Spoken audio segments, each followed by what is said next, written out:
Hello dudes and queers, this is Ashutosh. आप देखें my channel. Today on my channel we'll be discussing my certified copy for the CA final audit. तो देखो CA final का जो audit का exam था वो इस बार एक ऐसा एग्ज़ाम था इसमें मल्टीपल स्टूडेंट्स अनसक्सेसफुल रहे हैं, तो इसलिए मैंने सोचा कि जो फर्स्ट अपन सर्टिफाइड कॉपीज़ का एनालिसिस शेयर करते हैं वो अपन ऑडिट का करेंगे.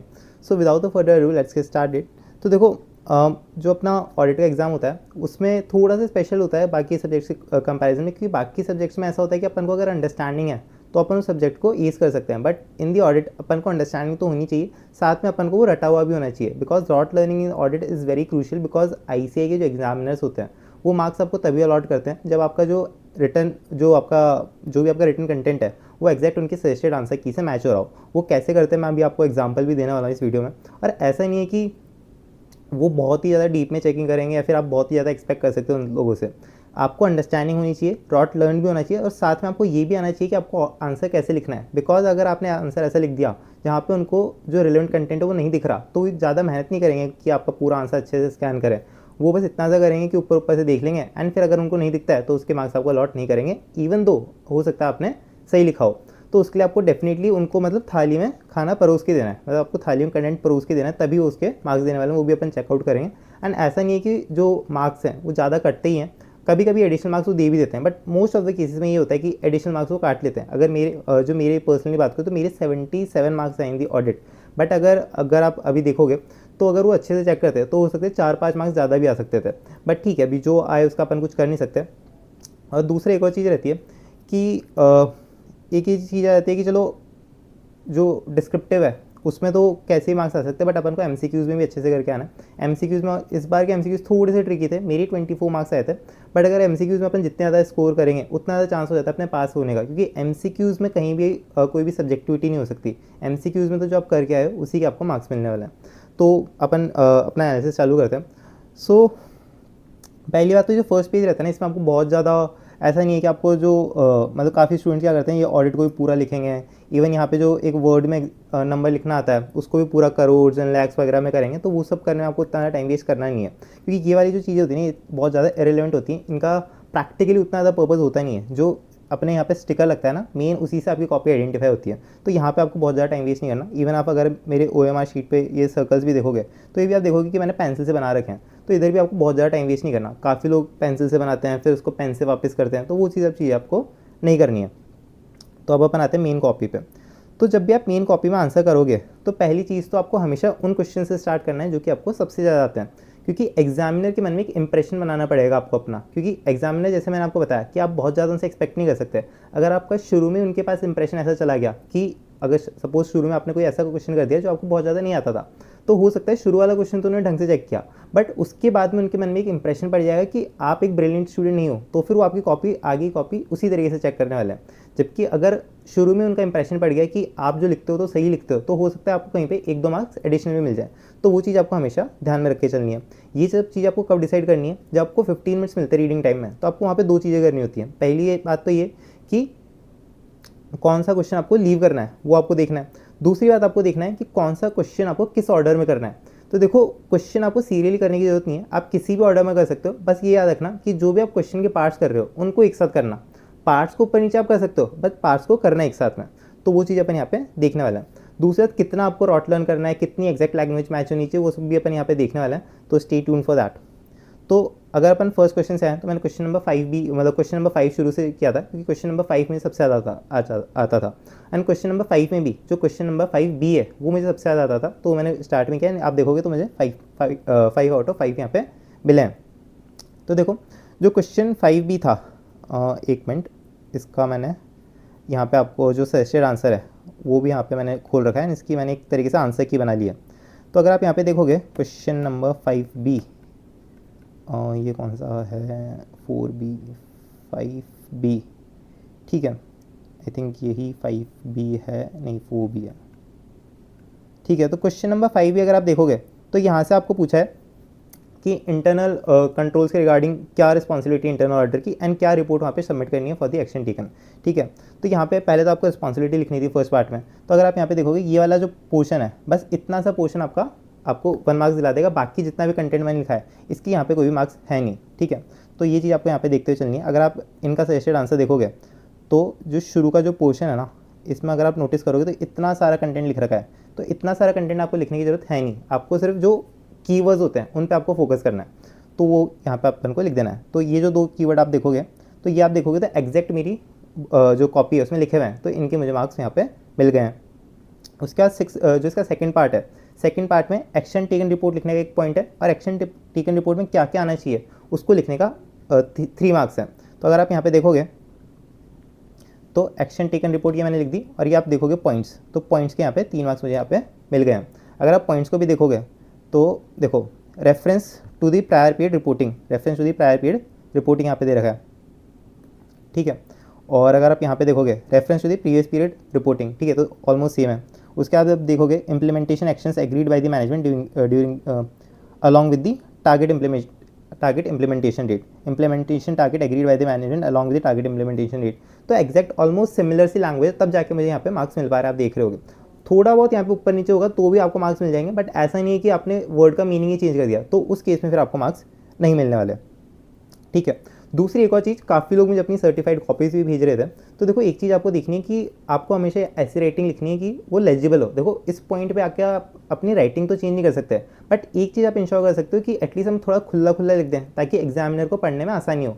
जितनी आप उसे आसानी करवाओगे उतना ज़्यादा आपको मार्क्स मिलने के चांसेस हैं, क्योंकि काफ़ी लोग मुझे अपनी शीट भेजते हैं, तो मुझे खुद को जब मैं फुल कॉन्सेंट्रेट करके उन्हें देख रहा हूँ तभी पढ़ना थोड़ा सा मुश्किल हो जाता है, तो एग्जामिनर के लिए तो काफ़ी मुश्किल हो जाएगा। तो वो चीज़ आपको जरूर से नहीं करनी है। तो अगर आपको लगता है कि आपकी हैंडराइटिंग बहुत ज़्यादा अच्छी नहीं है, तो थोड़ा खुला खुला कर दो। जैसे अगर आप मेरी शीट भी देखोगे तो मेरी हैंडराइटिंग भी बहुत ज़्यादा अच्छी तो है नहीं, ठीक है, तो मैंने भी आप देखोगे तो बीच बीच में ये लाइन्स लीव कर रखी हैं, तो ये चीज़ आपको जरूर से करते हुए चलना है, ठीक है। आपने वैसे ही काफ़ी अपनी एग्जामिनेशन फीस भर दी, तो आपको कॉपीज़ की चिंता नहीं करनी, ठीक है। एनवायरनमेंट मैं समझ रहा हूँ, बट ठीक है, एनवायरनमेंट अपन बाकी जगह पेड़ उगा देंगे, तो वो चीज़ आप यहाँ पे मत करना, ठीक है। थोड़ा सा खुला खुला जरूर से लिख देना।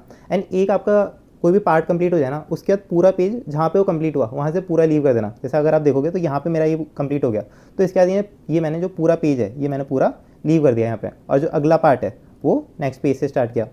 अब जो क्वेश्चन नंबर 5C है, ये काफ़ी लोगों के डाउट्स का आंसर करेगा।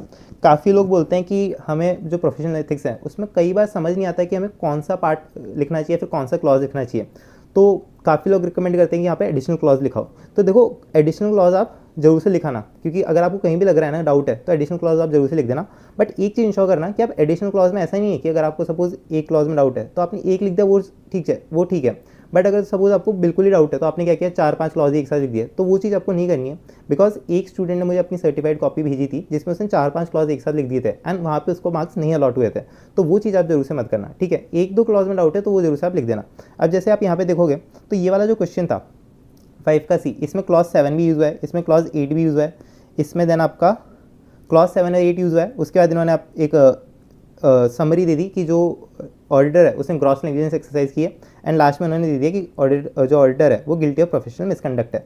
तो अगर आप मेरा आंसर देखोगे तो यहाँ पे मैंने क्लॉज 7 तो अच्छे से तरीके से लिख दिया है, ठीक है, पूरा अच्छे से एक्सप्लेन भी कर दिया, एंड इसका मुझे 1 मार्क्स यहाँ पे मिल चुका है।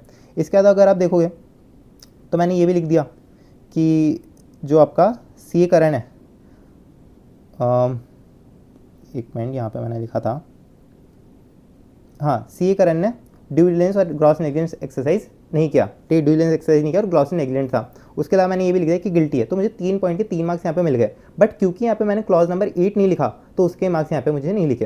एंड जितना मैं याद कर पा रहा हूँ, मुझे एग्जाम में थोड़ा सा कन्फ्यूजन था कि यहाँ पे क्या मुझे क्लॉज नंबर 8 लिखना चाहिए, बट मैंने फिर वहाँ पे नहीं लिखा, क्योंकि मुझे लगा कि इसमें सिर्फ क्लॉज नंबर 7 ही आएगा। दूसरा ये 4 मार्क्स का क्वेश्चन था, तो मुझे लगा शायद हो सकता है कि इतने ज़्यादा क्लॉज ICAI इसमें इंसर्ट ना करे, तो इसलिए मैंने नहीं लिखा था। बट अगर आपके पास टाइम है ना तो लिख देना, अगर एक एडिशनल क्लॉज आपको लिखना पड़ रहा है तो वो यहाँ पे आप देख रहे हो। दूसरा, अब क्वेश्चन नंबर 5A पे आएंगे, ठीक है। अब क्वेश्चन नंबर 5A में आपको दिखाऊंगा कैसे मुझे प्रेजेंटेशन की वजह से मार्क्स लॉस्ट हो गए, ठीक है। ऐसा 2-3 जगह दिखेगा मेरी आंसर शीट में। तो पहला एग्जांपल यहाँ पर है कि जहाँ पे मैंने सारा कंटेंट जो ICAI ने लिख रखा है वो एज इट इज़ लिखा है, बट क्योंकि मेरी प्रेजेंटेशन थोड़ी नीट एंड क्लीन नहीं थी तो वहाँ पर मुझे 1 मार्क्स अपना गंवाना पड़ गया, तो भी मैं बताने वाला हूँ, ठीक है। एंड इसके अलावा मैं आपको एक ऐसा भी एग्जांपल दूंगा जहाँ पे मुझे एक एडिशनल मार्क्स मिल गया क्योंकि मेरी प्रेजेंटेशन प्रॉपर नहीं थी, उसके लिए भी आप बने रहना वीडियो में। तो देखना, अब जो क्वेश्चन नंबर 5A था, ठीक है, ये फ्रॉड से रिलेटेड क्वेश्चन था, ठीक है, क्वेश्चन नंबर 5 है। अगर आप इसका सजेस्टेड आंसर देखोगे तो यहाँ पे 1 मार्क्स आपको मिलने वाला था। 1 मिनट रुकना, ठीक है, तो जो 1 मिनट, तो जो 1 मार्क्स है ना वो यहाँ पे मिलने वाला था कि जो आपने मैटर है वो बोर्ड और ऑडिट कमेटी को रिपोर्ट कर देना है। दूसरा मार्क्स आपका था कि 2 डेज़ में आपको रिपोर्ट करना है। जो थर्ड मार्क्स है वो आपका था कि जो रिपोर्ट है उसमें क्या क्या होना चाहिए। फिर उसके अलावा जो क्लॉज 11 ऑफ कारो है, क्लॉज 11 ऑफ कारो है, एक सेकेंड, जो क्लॉज 11 ऑफ कारो है उसको लिखने का 1 मार्क्स था। एंड लास्ट में ये आपको रिपोर्ट में क्या क्या बताना है कंपनी को उसका लिखने का आपका 1 मार्क्स था। तो आप यहाँ पे देखोगे तो यहाँ पे मैंने बोर्ड और ऑडिट कमेटी को बताना है, ये सब मैंने बता दिया इधर, ठीक है। 2 डेज़ में बताना है उसको मैंने बता दिया, उसका भी 1 मार्क्स यहाँ पे मुझे मिल गया। फिर उसके बाद मैंने बता दिया कि रिपोर्ट में क्या क्या अपन को डिस्क्लोज करना है, तो उसका भी मुझे 1 मार्क्स मिल गया, ठीक है। 3 पॉइंट्स एज इट इज़ मैंने यहाँ पे लिख दिए, ठीक है। उसके अलावा क्लॉज 11 का मैंने रेफरेंस दे दिया, तो उसका यहाँ पे मुझे 1 मार्क्स मिल गया। बट 1 मार्क्स मेरा यहाँ पे इन्होंने काट लिया। 1 मार्क्स क्यों काट लिया कि कंपनी को अपनी रिपोर्ट में क्या क्या बताना है वो मैंने नहीं लिखा। अगर आप यहाँ पे देखोगे अच्छे से तो यहाँ पे जो 4 पॉइंट्स है ना वो मैंने एज इट इज़ यहाँ पे लिख रखे हैं, description of the fraud, nature of the act, parties involve, amount involve. एक शायद रेमेडीज़ वाला भी पॉइंट था, वो शायद मैंने नहीं लिखा, बट आई थिंक उसकी वजह से तो 1 मार्क्स मुझे यहाँ पे नहीं काटना चाहिए था। बट क्योंकि अगर मैं इन्हें पॉइंट्स में अच्छे से दिखा के लिखता तो हो सकता है मुझे यहाँ पे 1 मार्क्स इसका मिल जाता। बट क्योंकि मैंने यहाँ पे इसे पैराग्राफ में थोड़ा सा गंदा से लिख दिया तो ICAI के जो एग्जामिनर थे उनकी इस पर नज़र नहीं पड़ी और उन्होंने इसका 1 मार्क्स यहाँ पे काट लिया। तो ये चीज़ आपको अच्छे से ध्यान में रखनी है कि जो आपकी प्रेजेंटेशन है उसे आप नीट एंड क्लीन रखो। उसके बाद अपन आते हैं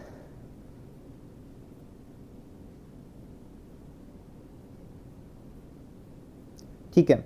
और इसमें एक और बात ध्यान रखना कि अगर आप कुछ एडिशनल लिख देते हो ना तो उसके आपके कहीं भी मार्क्स कटते ही नहीं। काफ़ी लोग थोड़ा ऐसा ज्ञान देते हैं कि आप बहुत ज़्यादा एडिशनल लिख दोगे तो आपके मार्क्स कट जाएंगे, तो ऐसा कुछ भी नहीं होता। हाँ ऐसा जरूर है, सपोज कोई ट्रू एंड फॉल्स का क्वेश्चन है उसमें आपने ट्रू भी लिख दिया फॉल्स भी लिख दिया तो ऑब्वियसली मार्क्स कट जाएंगे। या फिर सपोज यहाँ पे 1 या 2 क्लॉज आ रहे हैं प्रोफेशनल एथिक्स के, वहाँ पे आप 5-6 लिख के आ रहे हो, तब तो मतलब ऑब्वियसली सामने से ही दिख रहा है कि आप चालबाजी कर रहे हो, तब तो आपके मार्क्स कट जाएंगे। बट अगर आपने थोड़ा बहुत एडिशनल लिख दिया, आपको लगा कि पता नहीं इसमें ये कंटेंट भी आ सकता है, आपने लिख दिया, तो उसके कोई एडिशनल मार्क्स नहीं कटते। अगर आप यहाँ पे देखोगे तो क्लॉज 11 का मैंने पूरा यहाँ पे रेफरेंस दे दिया तो उसके मेरे कोई मार्क्स नहीं कटे। ICAI के जो सजेस्टेड आंसर की है उसमें ऐसा कहीं भी नहीं है, ठीक है। बट फिर भी मैंने लिख दिया तो उसके कोई मार्क्स नहीं कटे मेरे। तो ये सभी मैंने एडिशनल लिख रखा है तो इनके कोई मार्क्स नहीं कटे, तो आप बिंदास से एडिशनल लिख सकते हो। बस ये है कि जितना आप एडिशनल लिखोगे उतना ज़्यादा आपका टाइम जाएगा, तो वो चीज़ आप ध्यान से देख लेना।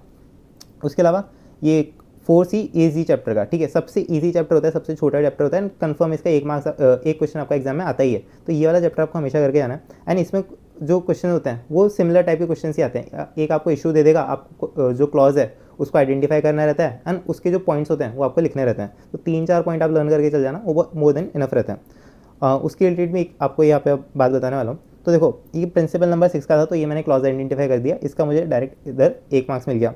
उसके अलावा जो एलिमेंट्स है वो मैंने यहाँ पे आइडेंटिफाई कर दिए, तो उसके मुझे मार्क्स मिल गए। अब जो एलिमेंट्स थे उसके सिर्फ 3 मार्क्स थे, बट यहाँ पे मैंने पॉइंट्स कितने लिखे हैं, 4 पॉइंट तो यहाँ पर है एंड 1 पॉइंट यहाँ पर है, ठीक है। तो मैंने कुल 5 पॉइंट्स लिख दिए। अब आप बोलोगे 5 पॉइंट्स क्यों लिखे, तो कई बार क्या होता है कि अपन को एग्जाम में एग्जैक्ट लैंग्वेज याद नहीं आती किसी पॉइंट की, एंड हो सकता है ICAI एग्जामिनर एग्जैक्ट लैंग्वेज देखने बैठ जाए। तो उस केस में बढ़िया रहेगा कि अगर आपके पास एडिशनल पॉइंट याद है तो आप एडिशनल पॉइंट भी लिख दो, तो हो सकता है अगर किसी जो पॉइंट है उसका वो मार्क्स नहीं देता तो अगले वाले पॉइंट के आपको मार्क्स दे दे, तो उस केस में बेनिफिशियल रहता है। तो ये जरूर से आप कर देना। बाकी अगर आप मेरी लैंग्वेज देखोगे तो ऑलमोस्ट मेरी ICAI जो लैंग्वेज उससे मैच ही है, तो उन्होंने जो फर्स्ट 3 पॉइंट्स है उन्हीं के यहाँ पे तीनों पॉइंट टिक करके 3 मार्क्स यहाँ पे दे दिए। तो ये यहाँ पे अपन ने देख लिया। इसके बाद अपन आते हैं क्वेश्चन नंबर 4B पे, ठीक है। तो question number 4B I think SRE से रिलेटेड है। यहाँ पे आपको पूछा था कि अगर मैनेजमेंट जो रिटर्न रिप्रेजेंटेशन है वो प्रोवाइड करने से रिफ्यूज़ कर जाता है तो फिर ऑडिटर क्या क्या करेगा, ठीक है।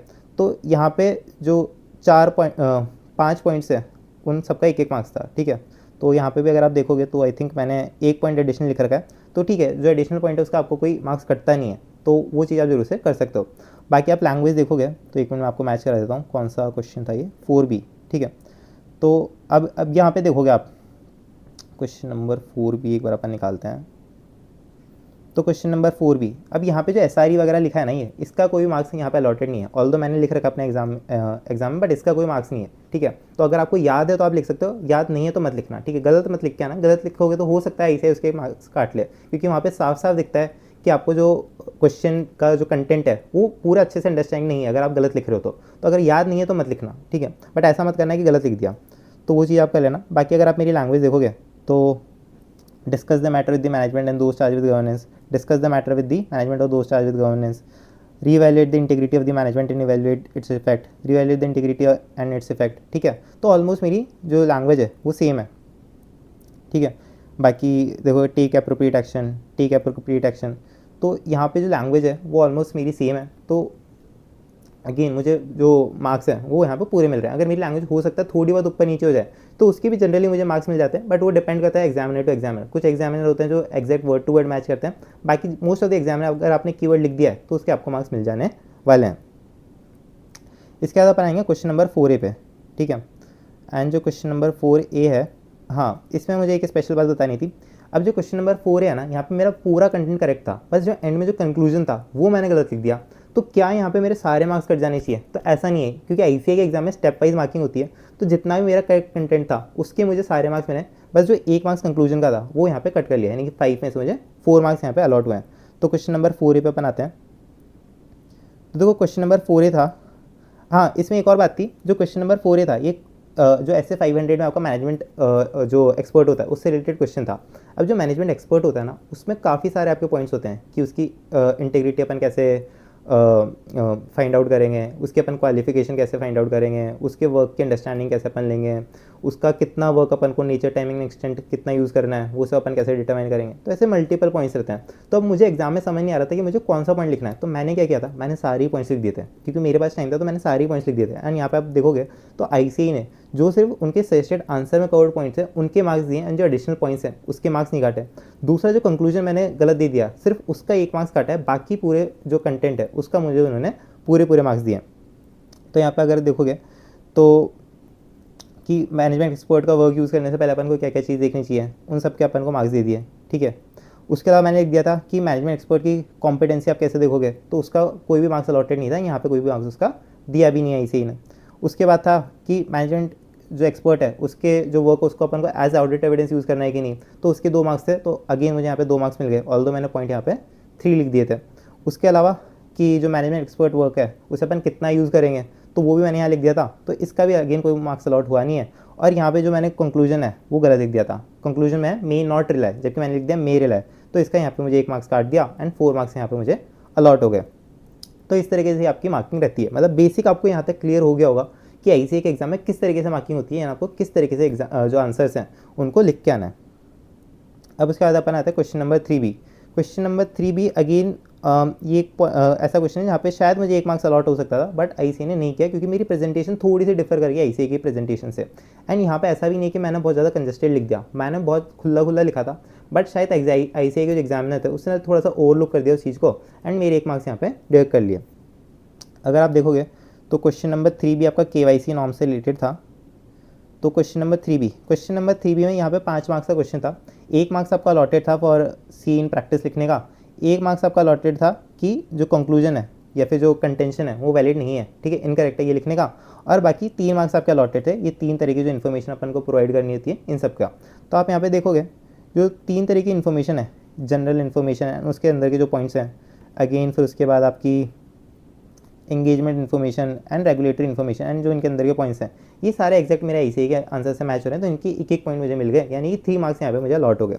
बाकी 1 मार्क्स जो था वो सी इन प्रैक्टिस लिखने का, तो वो मैंने यहाँ पे नहीं लिखा था, तो उसका मार्क्स ऑब्वियसली मुझे अलॉट नहीं हुआ है। उसके अलावा अब आप देखोगे तो उनका जो कंक्लूजन था वो था नॉट वैलिड, एंड यहाँ पे मैंने लिख दिया नॉट करेक्ट, तो हो सकता है शायद इस वजह से मार्क्स काट दिया। वैसे तो अल्टीमेटली मीनिंग तो सेम ही है, तो ऐसा कुछ करना चाहिए नहीं था, बट फिर भी आइडिया नहीं कि उन्होंने मार्क्स किस वजह से काटा है। या फिर एक वजह ये भी हो सकती है कि जो उन्होंने ये जो पूरा कंटेंट है ये उन्होंने 1 पैराग्राफ में लिखा है और मैंने 3 पैराग्राफ में कर दिया, तो हो सकता है कि उनको लगा हो कि कंक्लूजन के साथ मैंने बहुत सारा जो कंटेंट उन्होंने लिखा है उतना मैंने कंटेंट नहीं लिखा है, जबकि मैंने 3 पैराग्राफ में करके लिख दिया था, तो हो सकता है इस वजह से उन्होंने मार्क्स काट दिया। बाकी उसके अलावा तो कोई ऐसा रीज़न है नहीं कि वो मेरे मार्क्स यहाँ पे काट देते हैं। एंड तो और कई बार क्या होता है कि अपन जो करेक्ट लिखना है या फिर वैलिड लिखना है ये अपन यहाँ से भी जज कर लेते हैं कि यहाँ पे कुछ लिखा है क्या। अब यहाँ पे भी अगर आप देखोगे तो ऐसे भी यहाँ पे भी सिर्फ ऐसा लिखा है कि comment on the contentions of the CAG, तो यहाँ पे भी अपन कुछ आइडिया नहीं मिल रहा है कि वैलिड लिखे हैं करेक्ट लिखे हैं, तो गॉड नो कि उन्होंने किस वजह से मार्क्स काटे हैं, बट ठीक है अब उसका अपन कुछ कर नहीं सकते यहाँ पे आके। उसके बाद अपन आते हैं question number 3A। Question number 3A एक ऐसा क्वेश्चन है जहाँ पे शायद मेरे अकॉर्डिंग 1 मार्क्स ICAI ने मुझे ज़्यादा दे दिया जितना मैं डिजर्व करता था। तो अगर आप क्वेश्चन नंबर 3A पे आओगे तो ये बैंक का प्रोडेंशियल नॉर्म्स का एक क्वेश्चन था, एंड काफ़ी अलग क्वेश्चन था, मतलब ये आपको डायरेक्टली एकदम से दिमाग में क्लिक नहीं होगा कि आपको यहाँ पे क्या लिखना है, ठीक है, ये वैसा वाला क्वेश्चन था। तो क्वेश्चन नंबर 3A पे एक बार आते हैं। तो क्वेश्चन नंबर 3 को अगर आप देखोगे तो यहाँ पे जो फर्स्ट के 2 पॉइंट्स हैं इनको लिखने के आपके 1 मार्क्स था, एंड अगेन जो बाद के 3 पॉइंट हैं इन सबके 1 मार्क्स अलॉटेड थे, यानी आपका 4 मार्क्स तो यहाँ पे हो गए, एंड 1 मार्क्स आपका यहाँ पर कंक्लूजन का था। तो अगर आप देखोगे तो एक तो एक कंप्लायंस वाला पॉइंट है, ठीक है, और एक आई थिंक ये अनरियलाइज इनकम वाला पॉइंट है, ठीक है। ये दोनों पॉइंट तो मैंने एज इट इज़ लिख दिए हैं, ठीक है। ऑल्दो लैंग्वेज मेरी बिल्कुल भी सेम नहीं है, बट फिर भी अगर आप देखोगे पोटेंशियल नॉर्म डायरेक्शन और ये इनकम रिकॉग्निशन वाला पॉइंट हो गया, एंड देन यहाँ पे एक कंप्लायंस वाला पॉइंट हो गया, तो इन दोनों के मुझे 1-1 मार्क्स अलॉट हो गया। बाकी 1 मार्क्स उन्होंने मुझे किस बात का एक्स्ट्रा दे दिया वो मुझे भी नहीं आइडिया, क्योंकि बाकी जो पॉइंट्स है वो कहीं से मेरे आंसर से मैच नहीं हो रहे हैं। मैंने मतलब थरोली इसको चेक कर लिया है, ठीक है। तो बाकी मेरी जो ये सजेस्टेड आंसर शीट है तो डेफिनेटली आपको वीडियो के डिस्क्रिप्शन में मिली जाएगी, तो वहाँ से आप इसे चेकआउट भी कर लेना।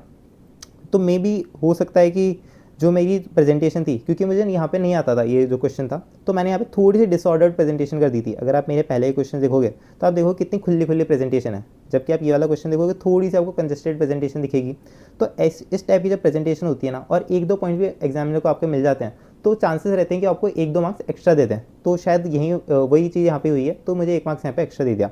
बाकी अगर आप देखोगे तो जो कंक्लूजन है वो भी मेरा ICAI के आंसर से मैच नहीं कर रहा, तो इसके मुझे मार्क्स आइडियली नहीं मिलने चाहिए थे। अब गॉड नोज़ कि उन्होंने किस मार्क्स से 1 पॉइंट दे दिया, बट ठीक है, अगर उन्होंने 1 पॉइंट दे दिया तो मतलब मैं तो हैप्पी हूँ, ठीक है। वैसे भी उन्होंने काफ़ी जगह बेकार में मेरे मार्क्स डिवाइड कर लिया। इसके बाद अपन आते हैं क्वेश्चन नंबर 3C पे। तो क्वेश्चन नंबर 3C अगर अपन देखें तो क्वेश्चन नंबर 3C आपका ऐसे 570 का क्वेश्चन था, ठीक है।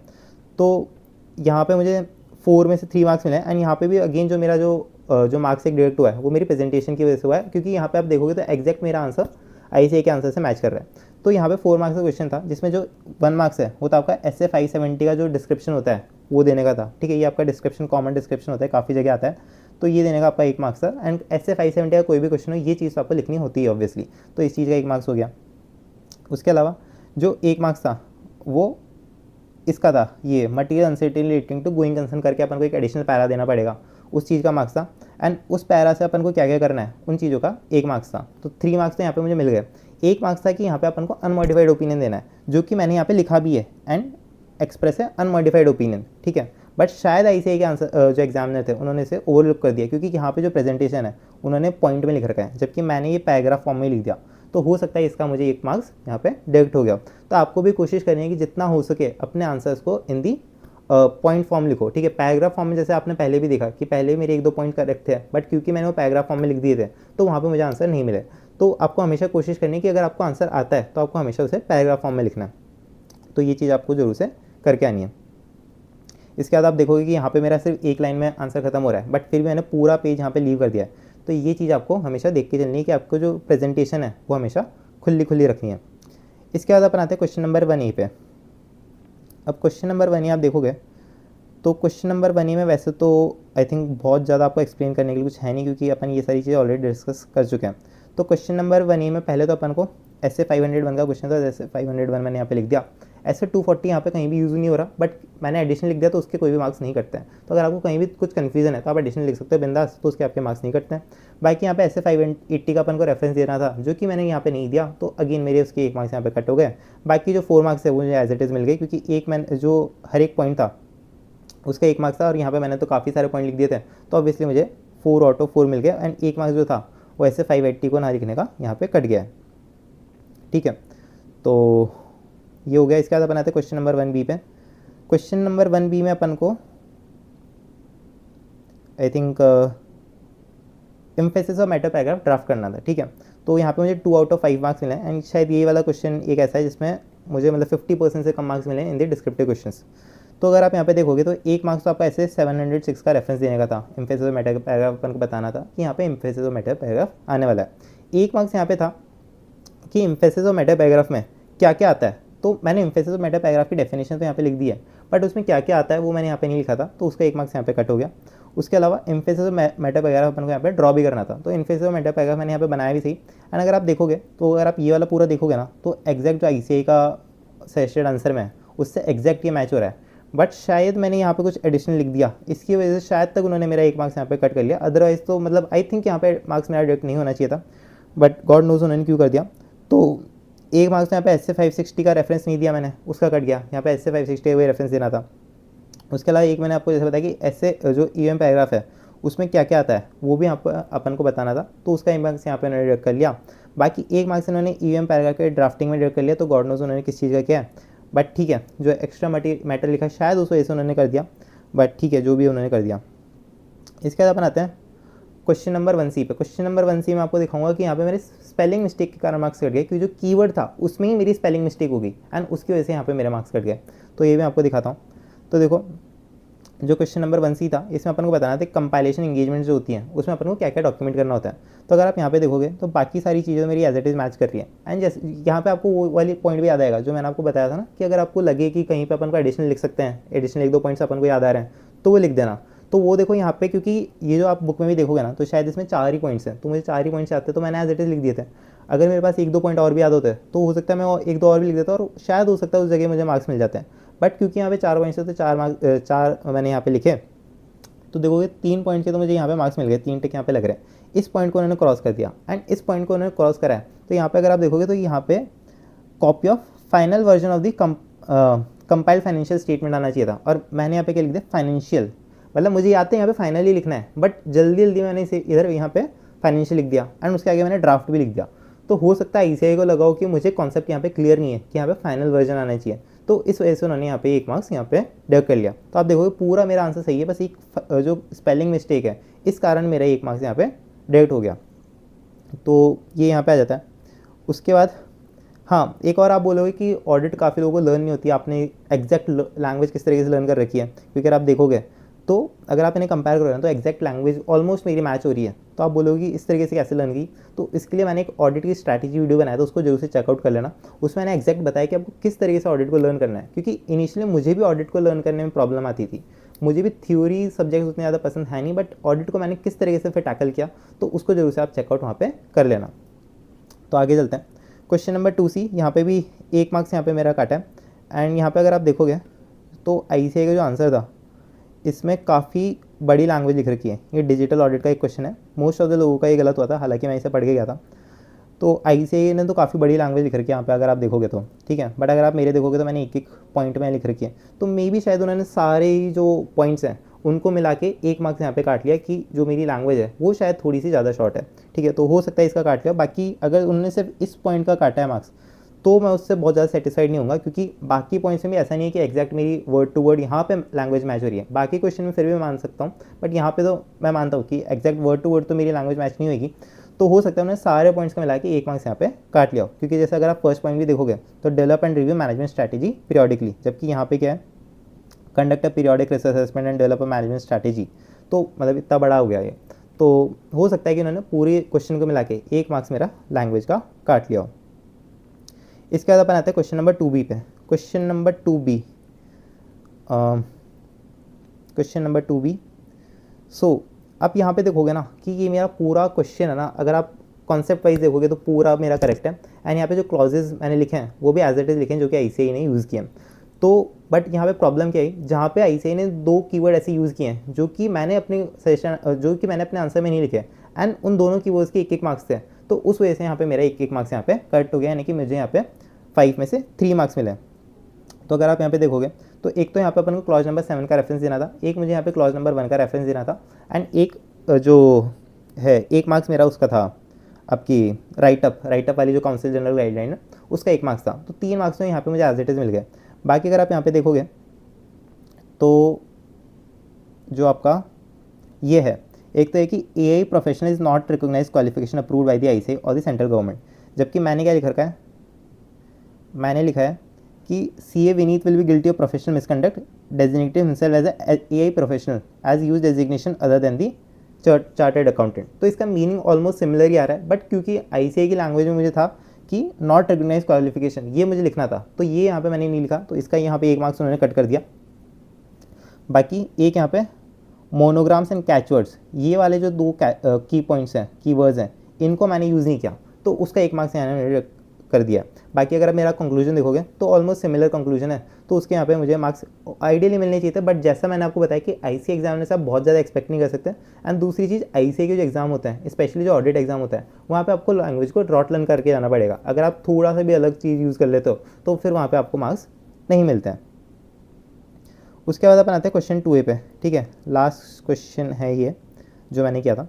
तो क्वेश्चन नंबर 2A में आप देखोगे कि अगेन मैंने यहाँ पे 2 एसेज का यूज़ कर लिया कि मुझे समझ नहीं आता कि ऐसे 260 यहाँ पे लगेगा या 265 लगेगा, तो मैंने यहाँ पे दोनों एसेज का यूज़ कर लिया था। यहाँ पे आइडियली ऐसे 265 आना चाहिए था, आई थिंक ऐसे 260 आना चाहिए था, सॉरी एक बार चेक भी कर लेते हैं। हाँ, तो ऐसे 260 आना चाहिए था, तो ऐसे 260 के अलावा मैंने ऐसे 265 कर लिया, तो उसका कोई मार्क्स यहाँ पे डायरेक्ट नहीं होगा। उसके अलावा देखोगे तो यहाँ पे सिर्फ एक एक वर्ड के आपको मार्क्स मिल जाते हैं अगर आपके कीवर्ड मैच हो रहे हैं। जैसे मैंने आपको पहले बताया कि कीवर्ड्स मुझे नहीं मिले थे मेरे एग्जाम आंसर शीट में, तो उसके मार्क्स मैंने डिडक्ट कर लिया। अब यहाँ पे देखोगे तो सिर्फ एक कीवर्ड यहाँ पे मेरा मैच हो जाएगा, उस वजह से उन्होंने मुझे मार्क्स दे दिया। जैसे यहाँ पे सिग्निफिकेंट डिफिकल्टी मैच हो गया, उसके बाद जो डेफिशिएंसी वाला पॉइंट था ये मुझे अपने आंसर में नहीं मिला, तो अगेन इसका मुझे मार्क्स नहीं मिला। बाकी अगर आप यहाँ पे देखोगे तो इनमें भी एक एक दो चीज़ भी आपके मैच हो जाएगी ना, तो इसके आपको मार्क्स यहाँ पे मिल जाने वाले हैं। तो सिग्निफिकेंट डिफिकल्टीज यहाँ पे हो गया, उसके अलावा अगेन यहाँ पे जो भी written representation and significant matters, तो इस टाइप मैटर्स कम्युनिकेटेड, तो इस टाइप के जो पॉइंट्स हैं इनको आपको एक एक वर्ड भी आपका मैच हो गया ना तो भी आपको मार्क्स मिल जाएंगे। जैसे अगर आप देखोगे तो other significant matters arising during the audit, अब यहाँ पे अगर आप देखोगे तो मेरा थोड़ा सा अलग है, ठीक है, मैटर्स दैट में affect the form and content, but उन्होंने शायद अदर मैटर पैराग्राफ इस टाइप से कुछ देख लिया तो उसका मुझे यहाँ पे एक मार्क्स अलॉट कर दिया, तो उस वजह से मुझे यहाँ पे मार्क्स मिल गए। बाकी एक डेफिशिएंसी वाले पॉइंट के उन्होंने मार्क्स कट कर दिए थे। बाकी उसके अलावा मुझे थोड़ा सा एंड में एक्स्ट्रा टाइम बचा था, तो मुझे पता नहीं था उसे कैसे यूटिलाइज करें, तो थोड़ा सा मैंने यहाँ पे एडिशनल भी लिख दिया था, क्योंकि मुझे लगा कि हो सकता है कि ICAI जो है वो ऐसे 265 जो है उसके पॉइंट्स को भी कंसिडर कर लें, तो वो भी मैंने यहाँ पे लिख दिए थे। बाकी इनके कोई मार्क्स नहीं थे, तो एक्स्ट्रा को उन्होंने कोई अलग से मार्क्स डायरेक्ट नहीं किया है। तो यही मैं आपको समझाना चाह रहा था कि जो आपका ऑडिट का एग्जाम है, पहली बात तो आपको लेजिबल राइटिंग में लिखना है, दूसरी बात आपको प्रेजेंटेशन नीट एंड क्लीन करनी है। आपने देखा कि कहीं कहीं जगह पे मेरा एग्जैक्ट पूरा आंसर मैच हो रहा था, बट क्योंकि मेरी प्रेजेंटेशन अच्छी नहीं थी तो ICAI ने मुझे वहाँ पे जो मार्क्स हैं वो नहीं दिए। उसके अलावा एक और चीज़ आपको इंश्योर करनी है कि जो आपकी लैंग्वेज है वो आपको कोशिश करना है कि 100% ICAI के सजेस्टेड आंसर से मैच हो, एटलीस्ट कीवर्ड्स तो आपके मैच हो जाने चाहिए, बाकी आपकी नहीं भी मैच हो तो भी आपकी चलेगी। फिर अपन ने एक चीज़ देखी कि जहाँ पे अगर अपन को एडिशनल लिखना है, एक्स्ट्रा लिखना है, तो वो अपन लिख सकते हैं, उसके कोई मार्क्स यहाँ पे नहीं कटते हैं। हालांकि अगर ट्रू फॉल्स का क्वेश्चन है उसमें अपन ने दोनों चीज़ लिख दी तो अपने मार्क्स डिडक्ट हो जाएंगे। या फिर सपोज प्रोफेशनल एथिक्स का क्वेश्चन है जहाँ पे 1 या 2 क्लॉज है, अगर अपन ने 5-6 क्लॉज लिख दिए तो उसके यहाँ पे आपके मार्क्स कट हो जाएंगे। तो ये थी मेरी सर्टिफाइड कॉपीज़ का एनालिसिस। बाकी कैसा लगा आपको वीडियो जरूर से बताना। मेरे 77 मार्क्स आए थे ऑडिट में, तो आप देखो 53 मार्क्स तो यहाँ पे हैं और 24 मेरे MCQs में हैं, तो इस तरीके से 77 मार्क्स मेरे ऑडिट में आए हैं। तो उसके अलावा कोई भी आपको डाउट हो तो जरूर से आप कमेंट्स में पूछ सकते हैं, या फिर मेरे सोशल मीडिया के हैंडल्स मैं डिस्क्रिप्शन में दे रखे, वहाँ से आप मुझसे कनेक्ट कर सकते हो। सो मिलते हैं अगली वीडियो में, तब तक के लिए जय हिंद, जय भारत।